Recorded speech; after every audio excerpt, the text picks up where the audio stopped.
เดือนหน้าเสร็จแล้วนะพร้อมที่จะนี่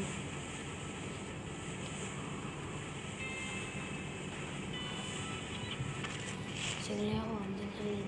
สาว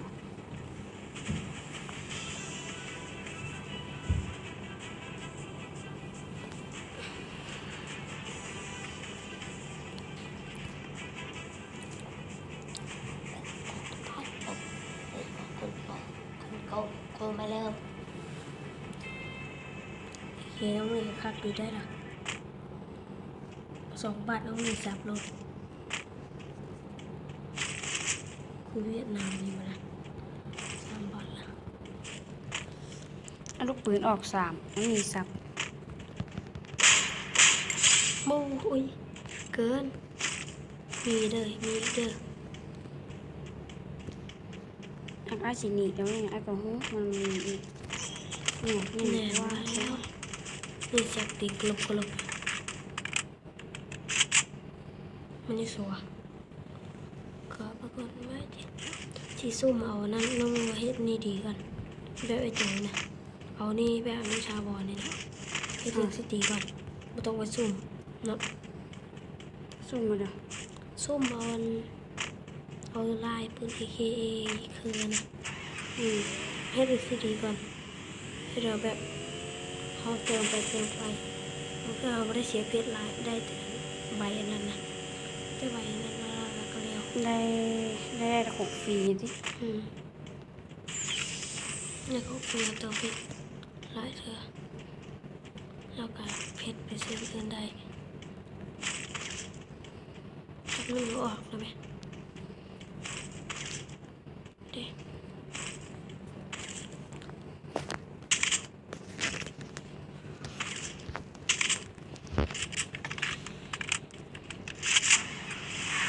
ฟาร์มคนอื่น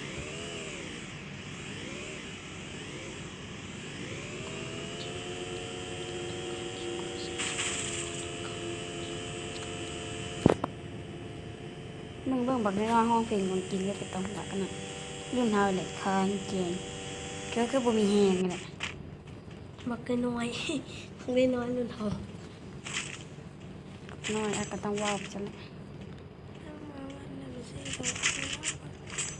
เสื้ออันนี้นะคือบ่มีแฮงเลยเสื้ออันนี้รู้ว่าบ่คักเท่าเสื้อเลื่อนคันน้ำนี่ค่ะสีกำมันนะ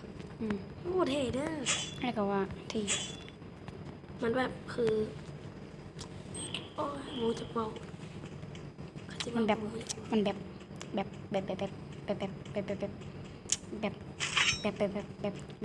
พีแท้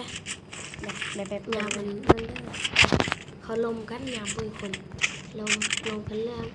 อย่างกระจ่างนะเรื่องผู้สาวเรื่องผู้สาวผู้เสือกันลมไปบดนะ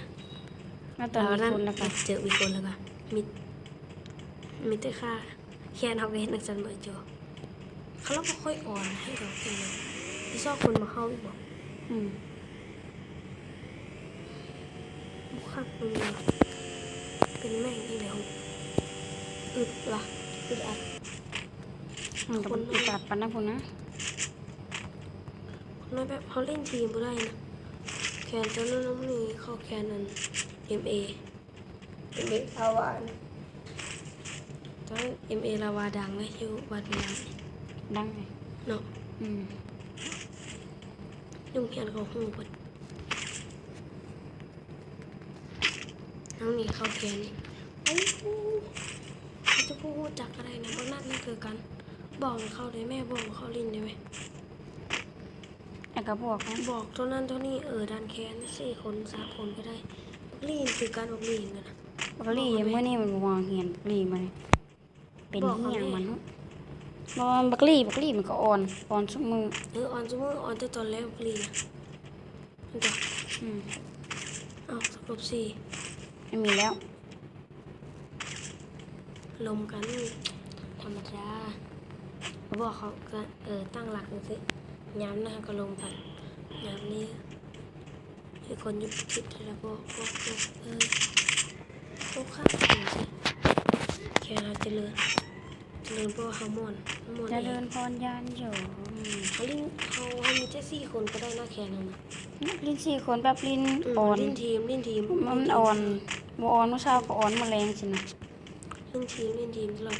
สัตว์หากันแม่ ตอนบักโก้อยู่แค่นเฮามันก็บอกให้เอาอันนี้มาเอาเบอร์เฟซมาเรียนดูแล้วอันนั้นแชทหากัน แล้วไอโจแซนหาน้องเมย์ก็ได้หรอแม่โจ แล้วก็มีเฟซแม่มีเฟซอัน เฟซน้องเมย์ มีเนาะเฟซอันนี้ รับไอโจก็เลยอันนี้วิไลศาสตร์เกี่ยวรถขันมันขันโซ่ขันบ่เห็นนะสัตว์หากันบักลี่กับลี่เฟซ บอกให้ ถามแม่ มัน ก็ จะเปลี่ยนโทรศัพท์มันเอาโทรศัพท์อ้ายมันโทรศัพท์อ้ายมันบ่แหลกเลยเนาะก็จะเป็นตะเปลี่ยนโทรศัพท์มันความแหลก เน่าอีกแตกดีวะ แตกเนาะแตกเยอะ เต็มหน้าจอเลย เกือบ นี่หนุกนี่เต็มหน้าจอไปใส่เว้ยเราก็ไม่สุกประเด็นเนาะไม่หนุกเนาะ อืม ไม่หนุกใส่พี่น้องอายนะ เป็นไง ไม่สุกประเด็นเนาะลูกส่งเราขาดเราโทรศัพท์ก่อนเขาไหลเอาบนตกปุ๊บหลุดแตกเต็มหน้าจอเลย ปัดโตโทรศัพท์อ้ายอันตกอีโบดึกบ่หลายๆเที่ยบ่เป็นหยังมีแต่แตกนิดน้อยเดียวอีโบดึกก็ดึกกันโทรศัพท์อ้ายแฮเป็นแต่แตกแฮตกใส่แต่บ่อนคมๆวันหนึ่งตกใส่เหลี่ยมวันหนึ่งตกใส่มีดนะสิบ่แตกจังเดอกนี้วะตกใส่มีดกับตกใส่เหลี่ยมงั้นตกใส่เหลี่ยมเสาเหลี่ยมเลยนะ ไม่รู้ว่าเรามีได้บาทเดียว อีโบ ไอแพดตอนนั้นแม่น้องมีโทรศัพท์เสียมันก็ได้ซื้อซัมซุงเราไฟซอดนั่นนะไปซอดแล้วตื่นกระจายแล้วก็ตื่นสั่นไปเลยบกหน้าจอแตกเลยนิ้วมันกระเรียนเสียที่นั่นก็มาแตกมันมืดหลายกับปันโยกบแตก ไอ้ก็เห็นบอกม่วนโทรศัพท์พ่อมันก็ปั้นยองมันมืด แค่ นะ เลย มันค้างไอ้ก็เห็น มันข้างมันเป็นจะเรียกว่าเป็นละ โทรศัพท์พ่อมันไอโฟน มันมี ไอโฟน มันเป็นหาอยู่เล่นไปละแตะหน้าเดียวนะอันจิ๊กนะ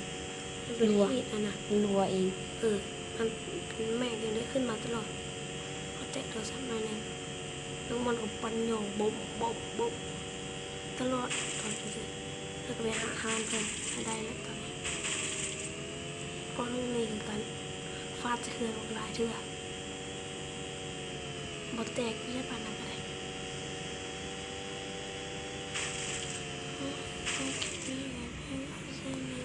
แค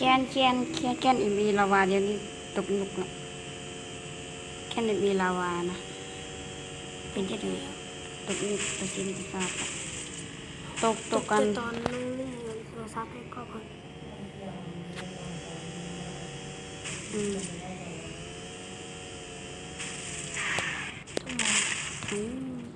นั่นอีก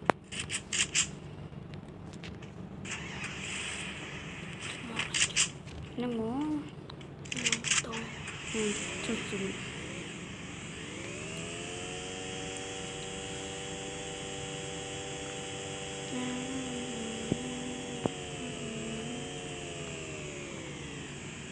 หลอกเสียดีเป็นหลอก ตรงน้อย คน18 คนเลยเบิ่งระบบซ้ำนี้คน50 คนเนี่ย ๆตายละ บ่มีบัดนี้ นี่ได้อีกต้นไม้เลย ต้นไม้ก็บ่รอดกันก็เฮ็ดนะ โอ้ยเห็นมันมีขาดสิ มีเก็บเสียกมันยิงใส่ตอดทีละน้อยน้อยตอดมันนะก็แบบมีรัวๆก็ น้อง เห็น จะ เลย ขึ้นต้นไม้เลยเห็นขายแขนคือต้นพาวก็เห็นก่อน อืม เห็นเลยจนน้อย ที่เราอ้อมเมืองมันบ่ดูจักคน โซนเดียวกันเขาบอกค่อยพูดไม่มีแต่ผสมกันเลยอะไรนี่นะ ได้เครื่องครบไอ้หาคนรถอันนั้นเล่นหาคนรถคันมีรถจอดรถไปหาจังซี่แหละอีกคนแล้วก็โดดลง บ่ม ของแท้ อ้โห200ว้า200มันนี่ขี่ลงความเพียง200มัน อันนี้กีตาร์มาเลยไอ้โจตั้งไอ้วอใส่ตัวเองเลย โอ้ครับ วอใส่ตัวเองเลยครับรถไวๆรถบ่จมเลยเจ๊บอกเกมความปรับเลย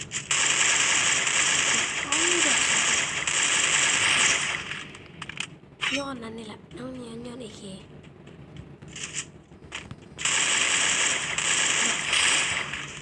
แม่นบ่ล่ะย้อนเอเค37มันมี37เรียกว่า37หลายสุดบ่เกาะบ่อย่างนะ37อย่างนั้นทุกซุ้มปลายรถเขาก็มีรถกัน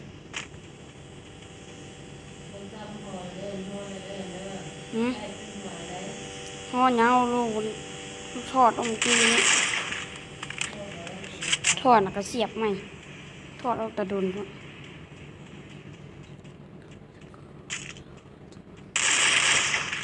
เอารถลากเลยจ้ะ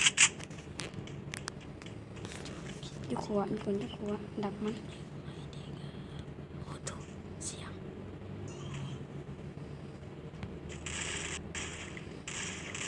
เชื่อเพื่อนมี2 คัน แบตกูเดือดเลยนะ เราไปล็อกเปล่าวะเนี่ยแลกกันเลย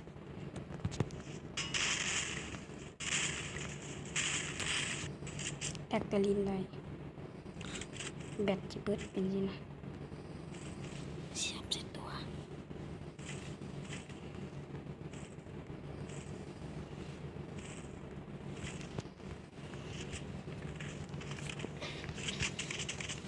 แตกรถนี่นะโจรถนี่ใหญ่นะอะไร อืมมันถึงหัวหน่อยมันถึงหัวหลาย รถนี่ มันถึงหัวมันมักถึกหัวถ้าหญิงเมื่อกี้ก็ถึกหัวบ่ซั่นบ่ตายเมื่อกี้นี่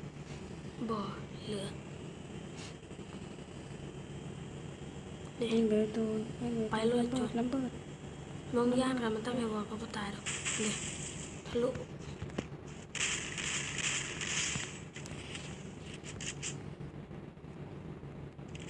มักบิวมันอยู่แค่นี้เอกผีป้องแม่นี่เบิ่งคลิปมันป้องแม่เล่นความไวปานไอ้เกิดฝีมือเท่ากับไอ้เกิดแล้วก็นั่นนะเอกพีนะ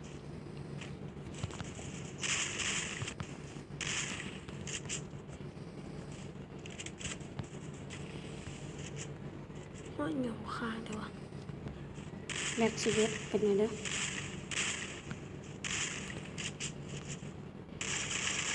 หลัง แหลกไปเลย หลังแบตอีก1%แล้วก็ แค่1%วะ 1%แล้วมันต้องข้างแบตน้อยตะข้าง พี่นั่งเอฮานี่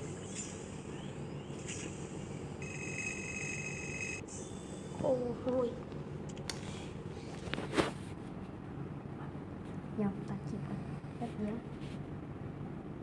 นาทีมันมีแต่ เพราะว่าจะเพราะว่าสักนาที 3 นาทีเป็นเช้า